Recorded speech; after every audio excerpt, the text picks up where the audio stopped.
जरा पुढे लक्ष द्या जरा. तुम्ही सर मला चुकीच्या वेळेस बोलायला चहा घेताना तुम्हाला लक्ष नसतं. PM श्री जिल्हा परिषद शाळा कडेगाव आणि शाळेचे सर्व मुख्याध्यापक सर्व शिक्षकांनी आमचे चिंतेत आहे. खरं म्हणजे आम्ही सरांनी सांगितलं की आपल्याला मेळाव्याला जायचं सगळे टेबल अटेंड करायचे. आम्ही लगेच म्हणतो सगळे जाऊन आणि इथं आल्यानंतर सुरुवातीला समज नावाचा विद्यार्थी आला आणि शाळा पूर्वतयारी मेळावा म्हणजे मुलांना आधी कितपत येत आहे किंवा काय काय येत आहे तर त्या पद्धतीनं टेबल लावले आणि त्यांचा बौद्धिक विकास काय आहे, शारीरिक विकास काय आहे, त्यांना कुठंपर्यंत जाणं आहे, त्यांना अक्षरांची ओळख आहे का, त्यांना पक्ष्यांची ओळख आहे का, प्राण्यांची ओळख आहे का, ABCD त्यांना येत आहे का. अशा पद्धतीनं हा मेळावा घेतला आहे आणि पहिल्या टेबलपासून आम्ही त्याचं नाव घेतलं आणि जसं जसं पुढं जायला गेलो 2-3 टेबल झाल्यानंतर लक्षात आलं की त्याला थोडंसं समजत नाही आहे. म्हणजे काही टेबलवरती त्याला काही गोष्टी लक्षात येत नव्हत्या. मग शेख सर म्हटले की त्याला हिंदीमध्ये विचारा. हिंदीमध्ये विचारलं की त्याला समजेल आणि त्याला विचारलं की हे क्या आहे तर तो म्हटलं हे कबूतर आहे. म्हणजे त्याला त्याच्या भाषेत घेतल्यानंतर किंवा त्याला हिंदी समजत मराठीपेक्षा हिंदी चांगलं होतं त्यामुळे हिंदी समजत असल्यामुळं त्याला बाकीचे जे प्रश्न त्याला हिंदीमध्ये विचारले त्या सगळ्या प्रश्नांची उत्तर त्यांना हिंदीमध्ये व्यवस्थित दिली.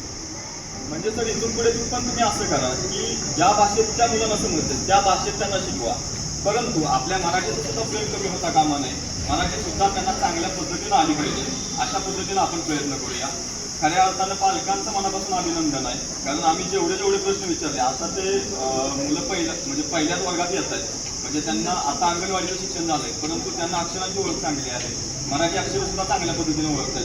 पक्ष्यांची प्राण्यांची ओळख सुद्धा चांगल्या पद्धतीने आहे आणि महत्त्वाचं त्यांचा शारीरिक विकास देखील चांगला झाला आहे.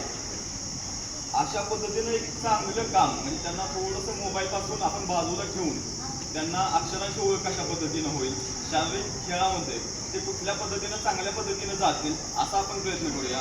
आमच्या पंचायत समितीच्या माध्यमातून आम्ही कुठेही कमी पडणार नाही. 783 या शाळेचा पट आहे आणि येणाऱ्या शिक्षकांची संख्या सुद्धा खूप चांगली आहे. येणाऱ्या विद्यार्थ्यांची संख्या सुद्धा खूप चांगली आहे.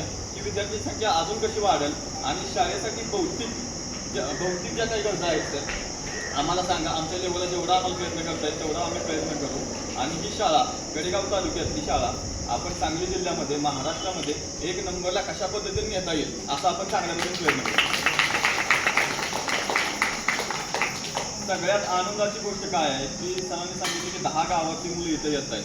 का सर ही जर तुमचा परफॉर्मन्स चांगला आहे, तुम्ही शिकवताय चांगलं, खूप काळजीपूर्वक शिकवताय याच्यामुळं आत्ता मुलं इकडे येत आहेत. म्हणजे बाकीची जी गावं आहेत खंबाळ असेल, नेरले असेल किंवा कोतावडे असेल इकडची जी मुलं येत आहेत, शिवाजीनगरची काही मुलं येत आहेत इथं तर ही सुद्धा जी बाहेरची मुलं येत आहेत त्यांना सुद्धा प्रवासात त्यांचा वेळ जातो तर त्यांच्यावरती सुद्धा थोडंसं जास्त लक्ष द्या तुम्ही की चांगल्या पद्धतीने मुलं तयार करा. इथं तयार झालेली मुलं पुढे भविष्यामध्ये चांगले अधिकारी होऊ द्यात, चांगले डॉक्टर होऊ द्यात, इंजिनियर होऊ द्यात.